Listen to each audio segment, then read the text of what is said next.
Would your community pull together to save a local business? It happened in England, and it saved a 400-year-old pub. You're listening to Travel FOMO, a podcast for people self-diagnosed with wanderlust.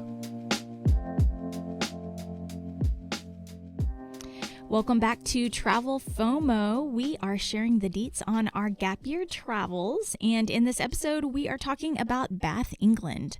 I'm Hilarie Houghton, and I'm here with my husband, and I would say English addict, Jamin. Yes, I am pretty much addicted to all things England, especially after this gap year and all the stuff we did, all the places we went in the UK and England. It was amazing, and we kept a list of our favorite places. We kept a list of the favorite places where we would live and just our favorite places in general, and a lot of the UK just held reign over my top 5 throughout. It did. You felt like solid about it. I was kind of more, the most recent place we visited ended up really high on my list. But you remained really consistent about England. Yeah, I just love England. I love everything about it. Like the weather, the food, the people, all of it. Like the history there is so interesting to me. All of England just really speaks to me. So yeah.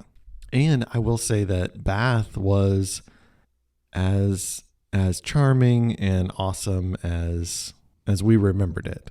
Yeah. Which I was a little bit afraid because we had gone there last time because it was like, oh, you got to go. We only spent one night and we allotted a longer time to be there this time. And I was a little worried that would it live up to what we had previously experienced? Because sometimes places don't. But this was pretty great. And I would say the only thing that surprised me was the weather was pretty chilly and a little more wet than I think we had actually experienced the time before. Yeah, last time we went in this more toward the summer, and this was in the spring, and it was just a little bit early. I feel like optimal time would have maybe been a month later than when we actually went, or even during the middle of summer. So it probably could have been a couple months later and it would have been even better, but it was a little chilly, a little rainy. So that did make it a little bit tougher to be there. But it was still amazing, and a place that, that I would live. I could easily see myself living in Bath. Yeah, it's pretty great. And we kind of did. We lived there it was our only home in the moment. That's true. That was our primary residence. Yeah. For 4 or 5 nights? days. Yeah. There were 4 nights. Yeah. Something like that. And we stayed in a super tiny Airbnb. Yes. So tiny. Like a little studio, basically. Mm-hmm. But it was just what we needed. We had a bed, we had a fridge, we had a stove, we had a bathroom, a little table we could eat at, and it was a pretty good location. It was right next to the train station, but it was a little far from the scene, I think, that compared to last time. Yeah, last time we were right in the mix where you came out of the front door to our Airbnb and you were right in it. Mm-hmm. And this time we had to walk a little way. We were across the river, really, from the downtown area where you really want to be, but it was still really cool. It was nice, and it was affordable, and also gave us a kitchen where we could cook and have meals at home to kind of save money, because that's part of how all this worked for us. Right. But it was a lot of fun, and I think buying groceries and cooking at home and doing more of that stuff does make you feel like more of a local. Yeah. Which was kind of cool. Yeah, exactly. Yeah. And one of the things I discovered in Bath that I didn't know existed was a type of cookie. And our Airbnb host had put some in the fridge. And it was this little cookie called Digestives, is the brand, I guess. And they had put some dark chocolate ones in there. And I was hooked. And from that point on, anywhere in England and some other parts of Europe, I had to buy those at the grocery store and put them in the freezer. I loved them. Yeah, I don't think she realized that she was creating an addict when she gave you those biscuits. Nope. But It definitely boosted their sales for a couple months. Yeah. Well, and it changed my idea of biscuits because you always hear about tea and biscuits. And I'm always like, I don't really like exactly know what that means. You're thinking like Cracker Barrel biscuits. Yeah.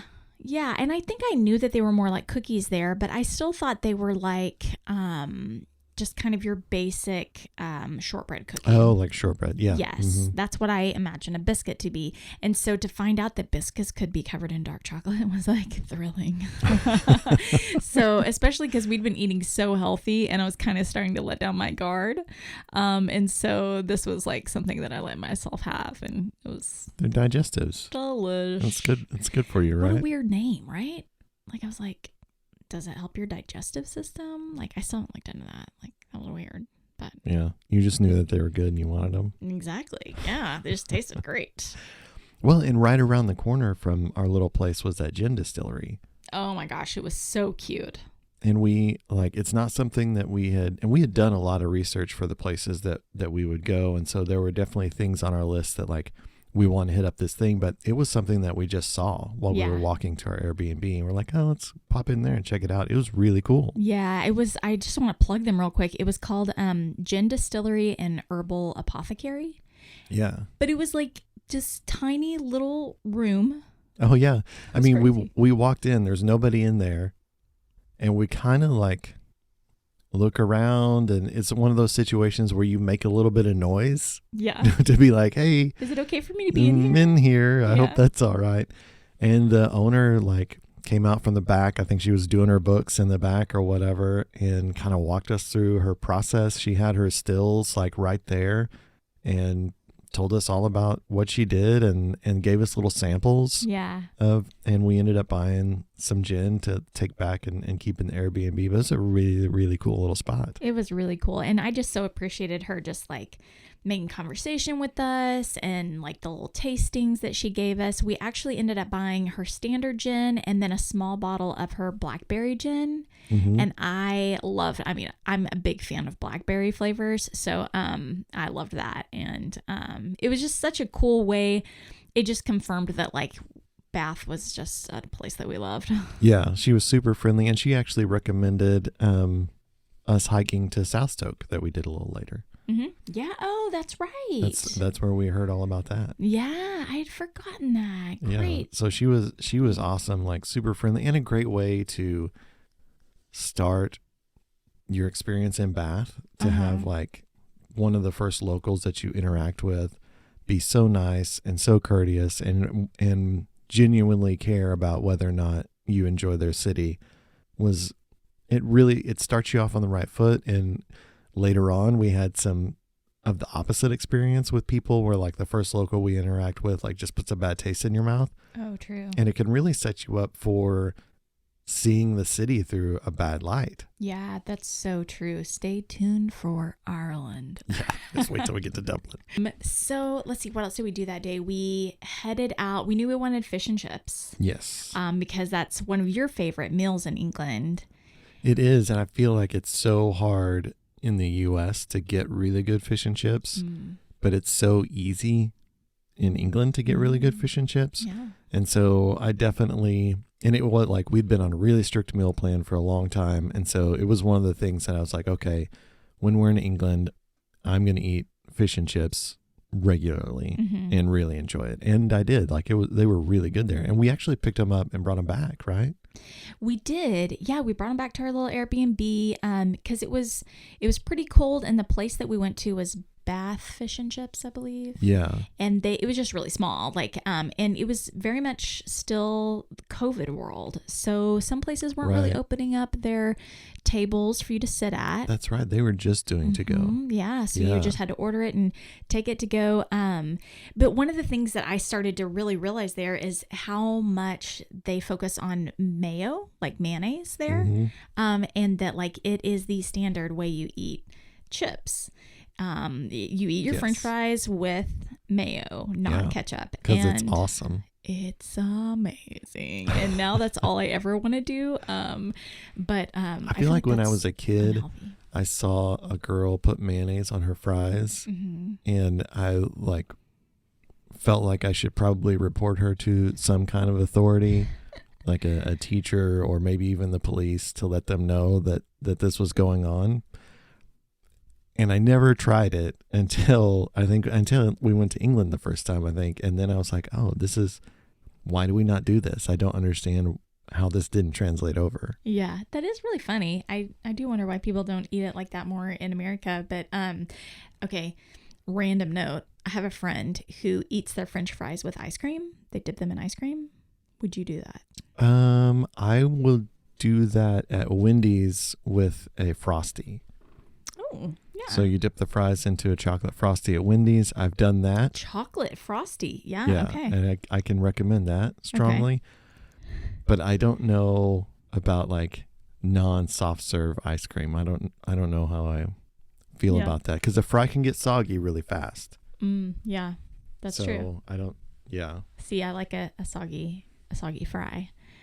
You do like soggy fries. I like soggy fries. Yeah, as long as they're still hot, I like them.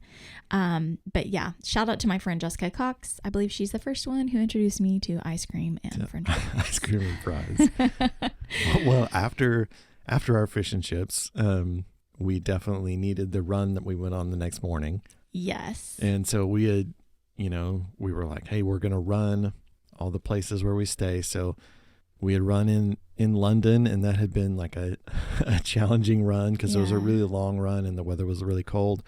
It was cold again here in Bath, and like a lot of hills in Bath. Yeah. More than I probably had realized. So it was a tough run, but it was really cool again to see the city that way.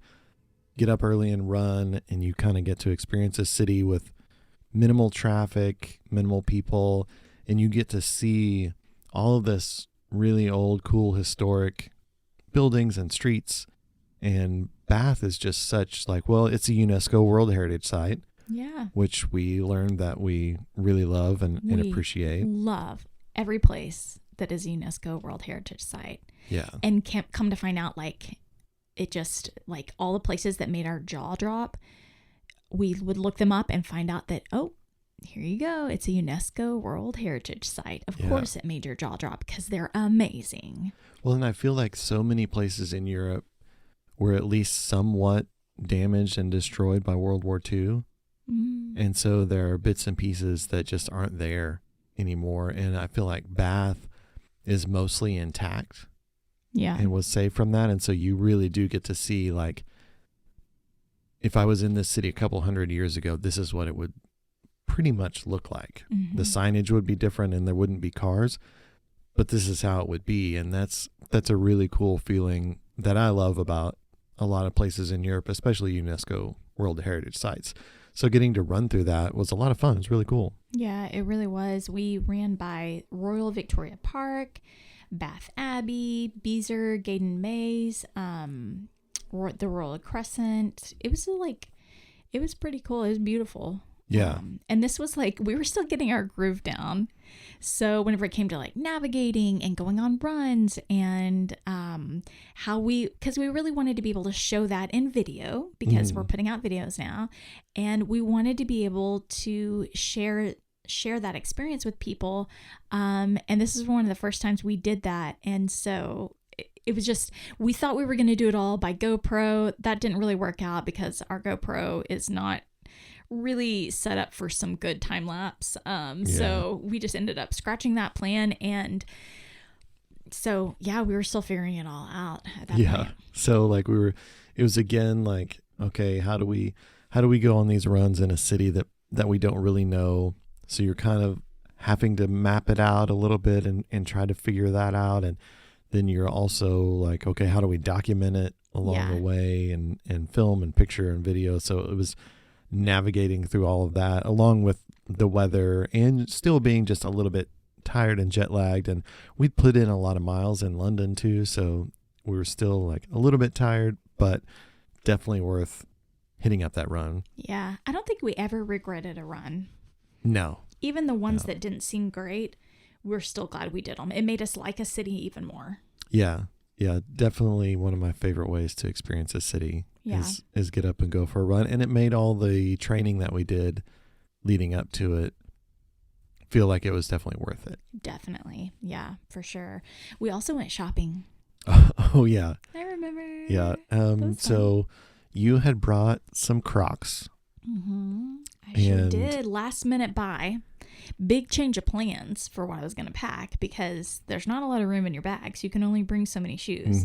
And I was going to like bank on some black Crocs. Yeah, you threw yourself a curveball at the last minute. Uh-huh. And then we got to England and maybe the Crocs weren't the best shoe for England. Maybe they weren't working out. That's crazy. Yeah, I cannot believe I did keep the Crocs the entire 3 months.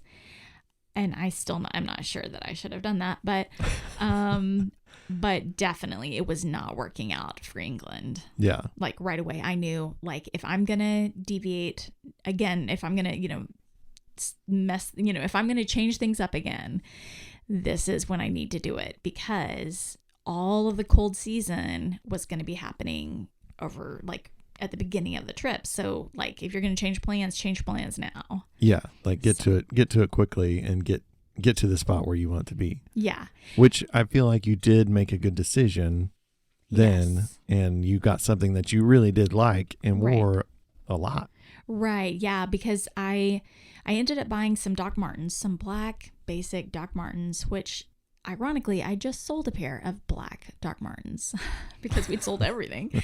And so I'd sold some Doc Martens, but they were actually a little big for me anyway, and I couldn't seem to wear them without them rubbing me the wrong way. Yeah. So this time I bought a pair that actually fit, and that was good. And yeah, I was so glad that I bought these because it was so wet. It was cold. It was muddy in some places. Like there's just so many reasons why what I brought was not okay. And even some of the only closed-toed shoes that I'd bought would be like my Noble running shoes, which were great, but they were mesh running shoes that were kind of knit running shoes that were kind of made to not keep out water, basically. Right. Yeah. Made to be breathable.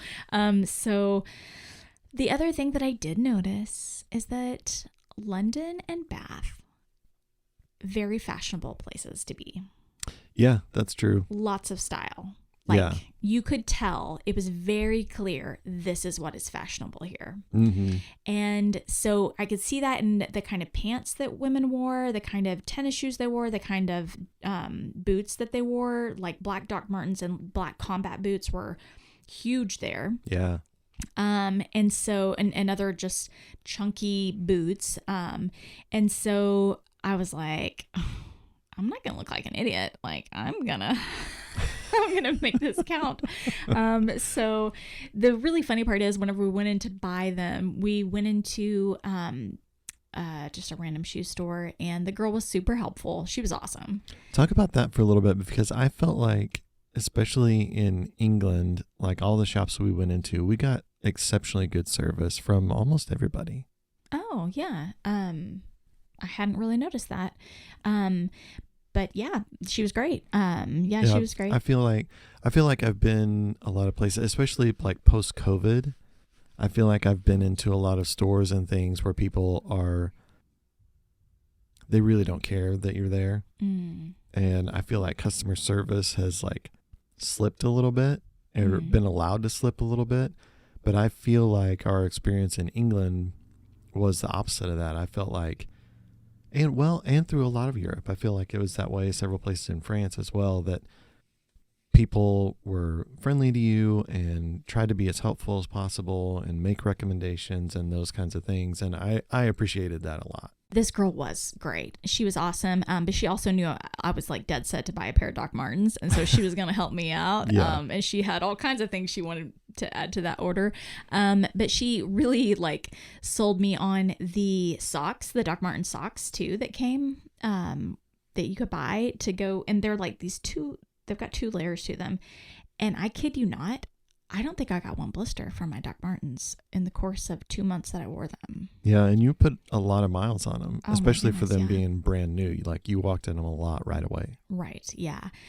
So that was a really good buy. And ironically, Crocs were being sold in that store.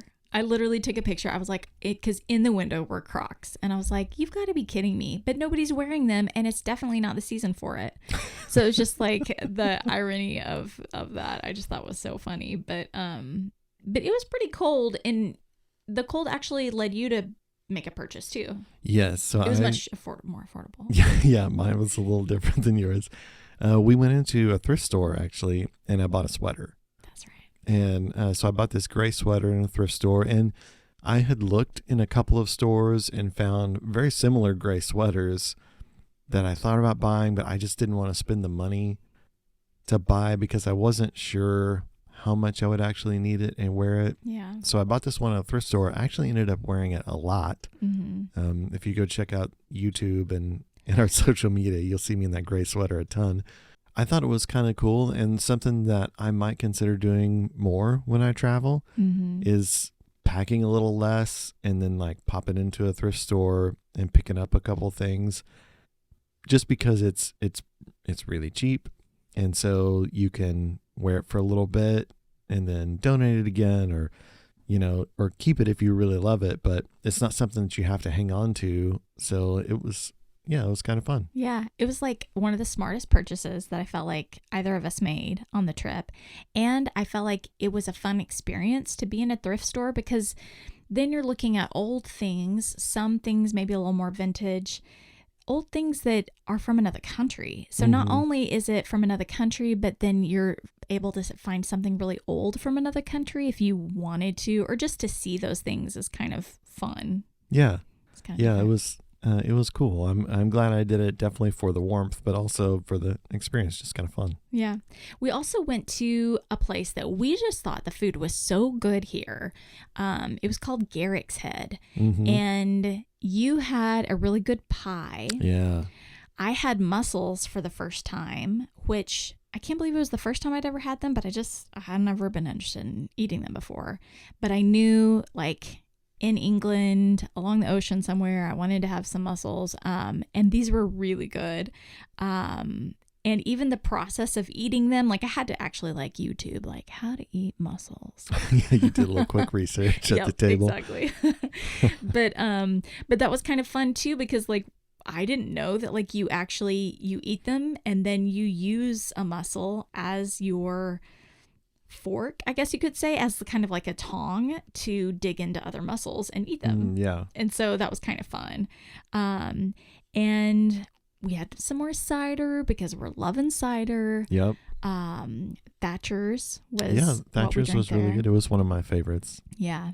I think we had that a few more times along the way, but yeah, it was really good. I got to eat that pie that was warm this time. So not like the one under the bridge in London. Unlike the one I ate under the bridge, this one was in a nice restaurant and warm, so that was helpful.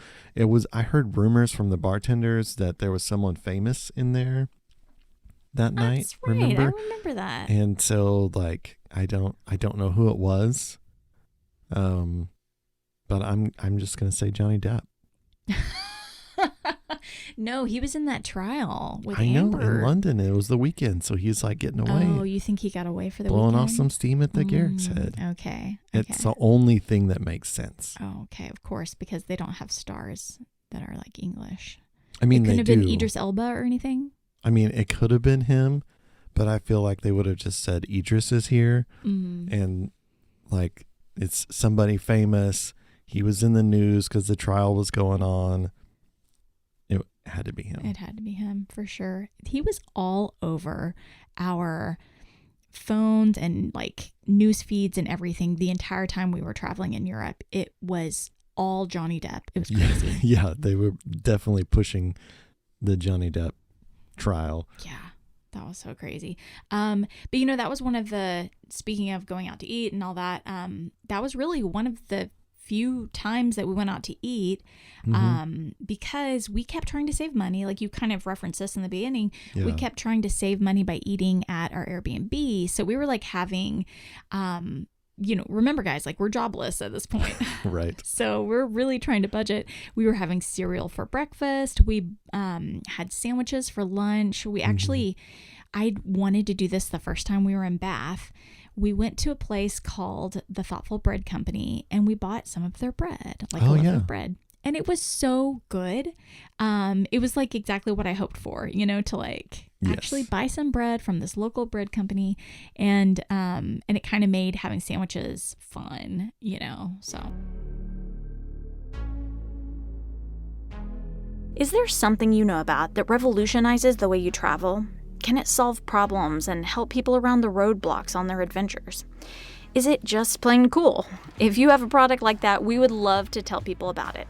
Get in contact with us, and maybe next time we'll be talking about your product right now.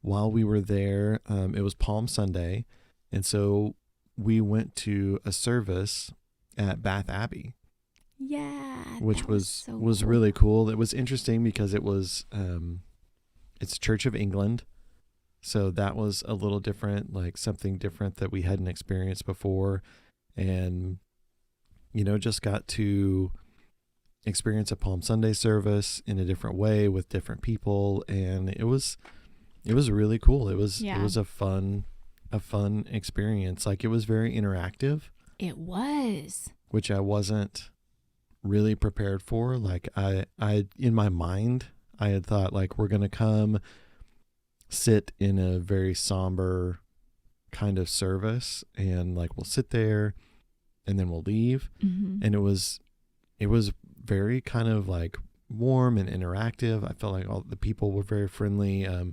Most of it was led by a woman that led most of the service, and most of the... And that's unique for us. Like, we don't see Yeah. that as much in our part of the U.S. Yeah, that was unique as well. And so it was a really cool experience to be a part of something like that on a Palm Sunday, and to experience something different than what we normally would. Yeah. And yeah, with it being so interactive, I also noticed that everywhere we went to church, everywhere we went to a service, the services there were all more interactive. And I Yeah. thought that was so interesting, even like in Scotland and different places.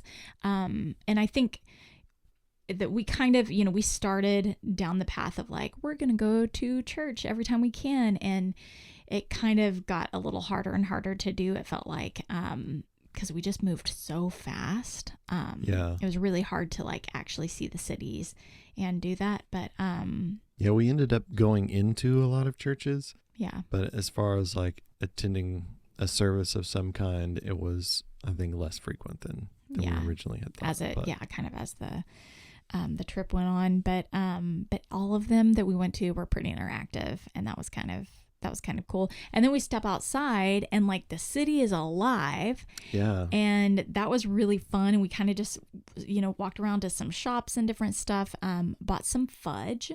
There was Mhm. a fudge shop where they were making the fudge right there in the window, and you could just kind of see them using it looked like a huge oar. yeah. to like stir. it, and Yeah. And just on this huge block of marble or something like that, Mhm. that they were, and I'm talking huge, like 9 by 12 or something. Like, it was just big. Yeah. And so they've got this huge slab of marble, and they're using this giant oar / spatula to maneuver, and cool the fudge before they really cut it down and give it to people. And it was just really fun to watch. They were crazy interactive, and I can't remember the name of the place exactly, but they were so good. Yeah, I can't remember it either, but they did. I felt like they hired entertainers and taught them how to make fudge I think so too. rather than the other way around, Yep. because those guys, they were having a good time, and Mhm. everybody in the shop they were interacting with, and people walking by outside, they were hollering to people outside, and it bringing was, them in. yeah, it was an effective way for them to sell fudge, and they would give you little samples, and it was just a fun kind of experience. Whether or not you like fudge, like, it was a fun little shop to stop by. Exactly. Yeah. And honestly, I don't remember seeing anybody come in and leave without buying fudge. Yeah, Everyone. they were got good at their some. jobs. They were good at their jobs, and they also were just some people might hear us say, like, they were talking to people outside, they're pulling you in, and that could be like a little annoying to some people, but they did it so well and so genuinely. They were having genuine conversations with you and genuinely pulling you in. Yeah. And I was impressed by that, to the point that I was like, I don't even care if the fudge is good or not. You're so good at your job. I love advertising and branding and marketing techniques that are really good. And so I'm always like, try to like make it worth their effort, because I know it's selling well and I want to like contribute, you know? Yeah. Yeah. They were so fun and interactive, and like you said, not in like a carnival barker kind of way, but right. but very much a friendly, high energy, like, we're having a good time. If you want to have a good time, come have a good time with us kind of way. And it was really cool. Yeah. So tell people about the Roman baths that we went to, because last time we were in Bath, England, it's what Bath is known for, but we didn't actually go to them because we were there for such a limited amount of time. Yeah. But this time we actually spent some time within the museum and this historical Roman bath site. Tell people about that, because it was really cool. It was really cool. So it's actual Roman ruins that are still intact. And so you can see a lot of how the bathhouses looked back in the Roman days. I feel like they did a really good job of setting the museum up in a way that showed you kind of how the Romans lived in that area, and explained to you who all would partake in the baths there. And I kind of assumed that it was like a handful of really well-off Romans, but it was really more for everybody. And you kind of got to learn about that. They've found all kinds of artifacts, altars that have been there. That was interesting. Yeah, there was one pool where it was dedicated to one of the gods, and they would write on pieces of tin. They would write a prayer down and throw it in this pool to one of the gods, and they have a lot of those on display. All of the written. Yeah, like pieces, yeah. Like the written, like the pieces of tin written out, and they have them translated. Several of them are like, "Hey God, somebody stole my coat, and I really want you to get them."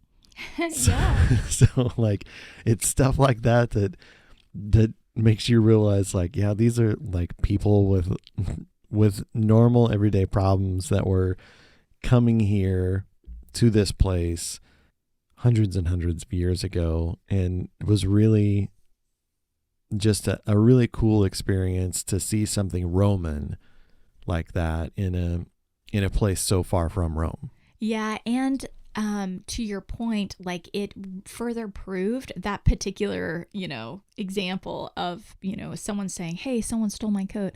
It really proved that people of all classes were there. And you said everyone, and that's really what we mean, is people of all classes and stature of the community were allowed to come to these Roman baths. And I say Roman baths is really like a spa, like a spa of its time. And people would come, and if you didn't have a slave or someone who would watch your stuff, then you would literally leave your coat on the side, like somewhere, and your sandals, and you would go swim, and then you would come back and it really might be stolen. So that's like an actual example of somebody of a lower class who was there and ended up praying later to the gods. They got their stuff jacked. That would so happen to me.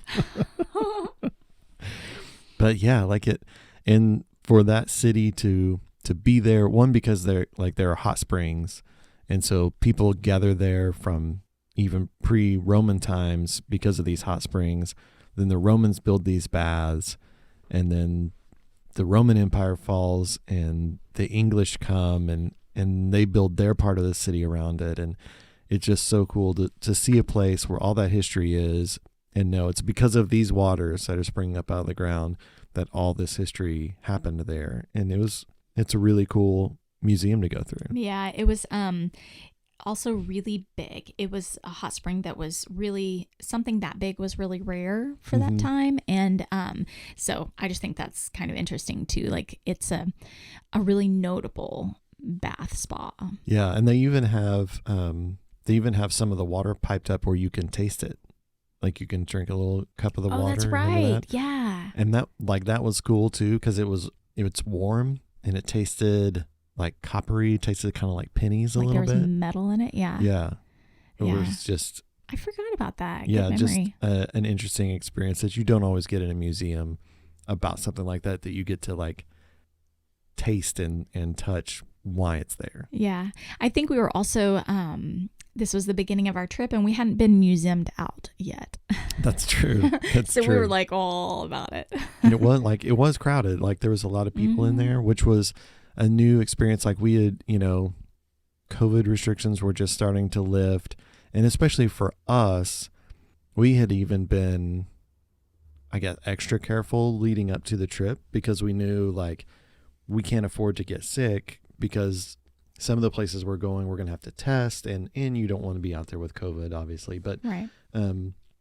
Those kinds of things. So we'd been extra careful and hadn't been around crowds really much until, and then we're in a couple of airports and that was kind of crowded and London was a little crowded, but this museum felt really like packed in with people. Yeah, it really did. Was kind of one of the first times that it's like, okay, like we're back in it now where like people are shoulder to shoulder pushing through this thing. One of the other things that we did that same day, I think, we packed in a lot. Yeah, we did as much as we could, pretty much everywhere we went. Yeah. Like it was go, go, go. Especially that day because it wasn't raining. And there were some other days where it was raining and we were pretty limited on what we could do. But we took the hike to South Stoke, which the lady at the Gin Distillery had recommended that she'd really just kind of said like, you're in Bath? Well, you should go to this little place outside of Bath, which I thought was really funny. But she recommended that we hike to South Stoke, which is really pretty close. If you're in a vehicle, it would take no time at all. Kind of like a little suburb. It was completely uphill. Oh, man. The whole That's way the thing. there. She was like, oh, yeah, it's just over the hill. And this hill was a hill. It was a hill. All of Bath area is really hilly, but that's the English countryside that we love. Yeah. It's beautiful rolling hills, but massive hills, and it took some doing to walk up that hill. It really did. We were like peeling off layers and all kinds of stuff. We got there and it was pretty cool. It looked like a big old home, stone home. Yeah. And we had some beers. Well, okay, so the point was we were going to South Stoke to go to something called the Packhorse Inn. And it's got a really long history. We'll tell you about that. We basically, just went to have some beers and by beers, I mean ciders, and sit outside and kind of enjoy ourselves. So the weather was beautiful. We had this amazing view. We're sitting outside on this, it wasn't even really a patio so much as a yard. Yeah. Right next to a garden. I think they had like kind of overlooked the garden. Yeah. But so this pub is so special because it was created back in the 1600s. So it's about 400 years old. There are, some people that believe there are secret passageways in the cellar that lead to the church and, all kinds of interesting history behind it. And it actually closed down in 2012. Yes. Which was a really big deal to some people in the community. And they started a campaign to reopen it. And it reopened in 2018 on its 400th anniversary. So 400 years old. And basically that all happened because the community rallied together. There was literally a Save the Packhorse campaign. And they raised money, but it wasn't just about money. The community came in and they helped remodel it. They did landscaping projects. It was literally the community's own blood, sweat, and tears that made it happen. And I just think that's such a cool story, and that was really what pulled us in and made us want to go and visit it. Yeah. So imagine a place like a local business that's loved so much by the community that when it goes out of business, the community's like, nope, we're going to do everything that we can to see this open back up and be successful. And they have, like, it's a great little place, and they do like Sunday roast there and food. Like, we went and had a couple of ciders there, and it was really cool. We live in communities that pride themselves on being local and shopping local and supporting local businesses and things like that. And we appreciate that, think it's really cool. But I've never heard of when someplace shut down that everybody being like, no, we can't let it shut down. Mm-hmm. We got to do something and start a campaign that for like 4 years, and then put in a lot of work and a lot of effort to make sure that it reopens so that the community can have this great place. It's always been around, and we want it to always be around. Yeah. That's just really cool. Yeah, it is really cool. I don't think I've seen much of that either. Although during COVID-19, I think everyone can relate with, post COVID-19. Yeah. We have seen a lot of signs for little businesses that are shut down, like closed after 20 years, closed after 40 years. Yeah. And so we all kind of know what that looks like. But this is like such a cool story. Not only did they like open back up in 2018, COVID hit in right away. Yeah. So here it is, like they get hit by COVID-19 and they made it through COVID-19. Yeah. Like, how cool. Like, yeah. Wow. That's so cool. And it like definitely worth the hike, because you're hiking through beautiful English countryside. Then you get to see the old church and churchyard that's right there, right next to this pub. Yeah. Like, I was so glad that we got to have that conversation with the lady at the Gin Distillery who recommended it for us. And I would say, if you're in Bath, go make the hike, check it out. Like, it's a long hike uphill, but check it out. But I would have one other piece of advice. If you have 2 ciders like we did,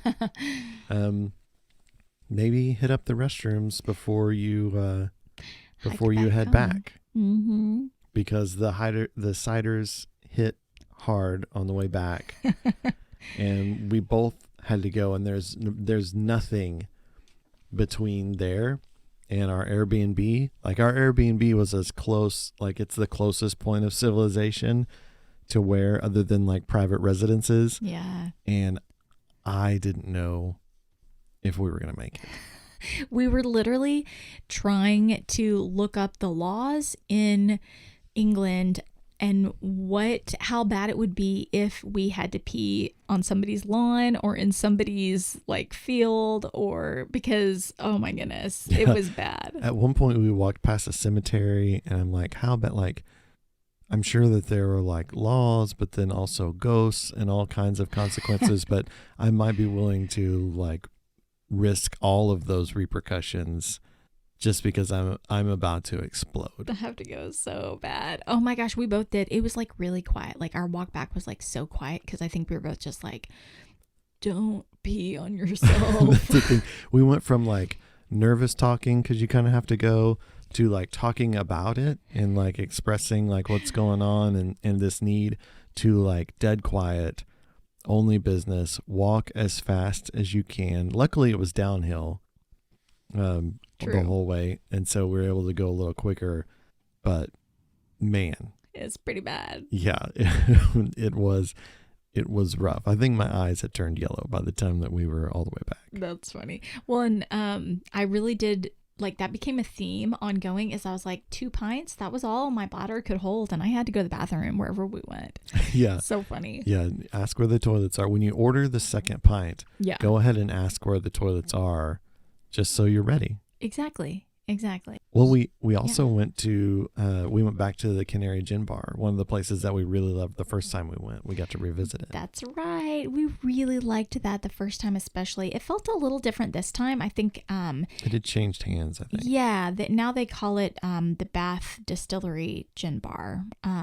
But it's still the same great vibes. I just really liked it under that original name, the Yeah, Canary. it wasn't quite as cool, but it was still pretty cool. They still had really good cocktails there, but that first time we went, it was just really, really cool. Yeah. And this time it was a cool spot, but after experiencing it the first time, it was just a little bit. Yeah. But I did look into them and some of their marketing that they were doing at the time. They were doing hot air balloon rides as part of their, like, I think it was like a gin tasting that would happen up in a hot air balloon. Oh my goodness. I wanted to do that so bad. Still haven't done a hot air balloon. That's on the bucket list. Yeah, that's still on your list. I just thought that was really cool because they have a hot air balloon. I believe I saw that they had a hot air balloon with their like branding on it and everything. And I was like, that's so cool. I love it. I love it. I love it. Yeah, that is a great idea. Yeah. So you guys have heard us also talk about Eurail passes. So one of the things that we did notice is that, you know, now we're kind of starting to make our way around the UK, and coming into Bath, we started noticing that our Eurail passes really weren't working in the UK. They weren't scanning because we had digital passes, and they just wouldn't scan every time we would try to come to and fro. And, but, you know, we would show security and, you know, hold up our passes, and they would look and they go, okay, yeah, you're good. It's just not going to scan well. So that was just like something that, you know, we kind of had to keep navigating that, like how to use Eurail everywhere we went. Yeah, that was definitely an adjustment for there because none of the automated gates would work. So you have to find an attendant and get them to sort of like buzz you through with their badge, which they always did. It was never a question. And, you know, so we knew that it was a valid pass to get on the train. Right. But it still just makes you a little uneasy. Well, because what if there's not an attendant standing there? Right. Like, what do you do? Yeah, and if you're in a hurry to catch a train or something like that, you're not able to get through as quickly. So it was one of those things of like, okay, you just knew every time, and you kind of have to go to like the effort of like scanning it a couple times so that they can see that it doesn't scan, and then you go over. And so like you kind of do this whole song and dance every time you want to get on a train, which was a little frustrating. Yeah, it really was. What about surprises? I love talking about like what surprised you. I love talking about that. I think Bath was a little bit bigger than I remembered. It was, you know, I remembered because the last time we stayed kind of in the heart of it, and none of the stuff that we did was very far from there. And so this time we got out a little more, went to some of the parks further out, went to South Stoke, things like that. And so it was bigger than how I remembered it in my mind, which I liked. To me, it made it seem like a place where I could live, where I could say we're out, like, this is a big enough city. It's close enough to London. I feel like I could live and work here and it'd be a really cool place to wind up. Yeah. Agreed. We really both liked it for that reason. What about you? I remember it being much more fashionable than I found it to be much more fashionable than I rememred. This time. Yeah, this time it was much more fashionable. I really noticed that like what people were wearing, the long boxy wool coats. So not a fitted wool coat, but like a really boxy, long, wool coat was like really popular with really chunky boots and wide leg pants. And I just thought it was fun to see the styles. And I felt like a little bit more fashionable than a lot of places in the US, especially after COVID. Like COVID in the US, I feel like fashion kind of fell. It's like athleisure now. Oh, it was. Like sweatpants. Yeah. And like people just kind of quit caring about their appearance as much.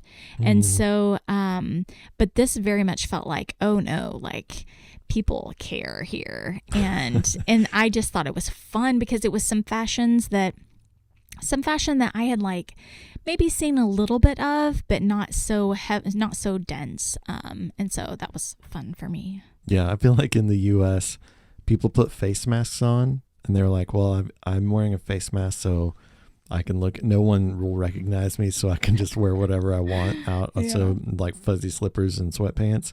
And then at some point we took the face masks off, but then we forgot to like make the adjustment back to like human clothes. And now everyone's just in their comfy pants. It was also really dog friendly. Yeah. I like that. I think maybe even more so than London was, which London I felt like everywhere you saw dogs, but here dogs were all over the place. All over the place. And a particular kind of dog too, because I remember asking a lot of people what kind of dog they had. And so many people said cockapoos. Yes. And I remember that because I want a cockapoo. And I remember like thinking that maybe a year before, like discovering, oh my gosh, this is the kind of dog that I want next. And they were everywhere in England. And since you love English stuff, Hilarie's already planning her next dog, Maggie.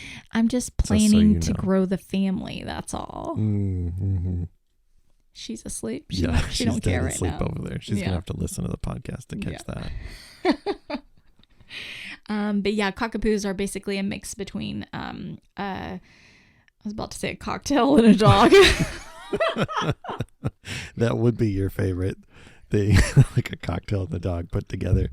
I think they're a mix between a Cocker Spaniel and a poodle. Thank you. There we go. But more recently we've also heard that like the poodle mixes are generally more skittish, which we have definitely found to be the case in our dog. Yeah. And we just keep talking to people that they're like, we kind of start bouncing that when we meet other people who have poodle mixed dogs, and they've said that it's not necessarily found in the poodle or in the like golden retriever or the Cocker Spaniel or whatever, but it is when you mix the breeds, it starts to become an issue. Make them a little crazy. Kind of crazy. I mean, it does make you stop and think like, oh, okay, like how do I feel about that? Because I want a dog that can love people. It's one of those cases where they were asking if they could and didn't ask if they should. Yes, exactly. They're like, wouldn't this be cute instead of, is this a good idea? Oh man. Well, that's kind of a wrap for Bath. Yeah, it was great. I think that kind of wraps up our journey there. It was so good. Definitely loved getting to be there longer this time. Yeah. Was a little disappointed in how rainy it was. It was cold. It was pretty cold and rainy. But it's always worth venturing out there. And now I'm kind of curious, like, what would it be like at Christmas, with snow on the ground? I bet it's just freaking gorgeous. Oh, we just got to go back. I think so. I'm going to have to make a Christmas journey, of course. Well, you guys, as we wrap this up, we do just want to remind you guys that we have video now available on YouTube. So, yeah, if you have not yet subscribed to us on YouTube, now is the time to do it. So the things that we talk about here, we get to actually show you in video now on YouTube. So that's a really big deal because sometimes words just aren't enough, and we will keep sharing our adventures that way. And so make sure to subscribe to Travel FOMO podcast on YouTube, as well as wherever you're listening to the podcast. Yeah. And you're going to want to make sure that you're subscribed and have all those notifications on, because we are headed to Oxford next. I know, we're going to get so smart talking about Oxford. So brilliant. Oh my gosh. Oxford was just a day trip for us, so just a whistle stop on our way to somewhere, but it was so cool. It's getting its own episode. C.S. Lewis, J.R.R. Tolkien, being there. We went to the pub where they used to meet up and stuff like that, and so many other places. Like, definitely a cool little city, and with a complete separate vibe from any other place. That's true. Yes. It does. Like, I'm not even being funny when I say like it makes you feel smarter. Like it feels very like a place where people come to study and learn. Yeah. I write stuff down. I don't even spell check when I'm there because I'm just that much smarter. Wow. Oh man. Okay, guys. We are also on social media and we're actually becoming more active on TikTok. So be sure to check out those videos as well. You'll also find us in all the other places, Facebook, Instagram, and travelfomopodcast.com is where you can find a lot of stuff too. So yeah, go check it out. Yeah, go check it out. And if you will, give us a 5-star review from wherever you're listening. That would just help us out. We need your help. So that would be a huge way that you could help us. We really appreciate you listening. And if you could help us get the word out, we would just appreciate that even that much more. Yeah, share it with somebody else. Find one of the episodes that really resonates with somebody and then share it with them. Yeah, send it to them. Yeah. And then we hope you guys get to go on your own adventures really soon because life is so short. Wander well.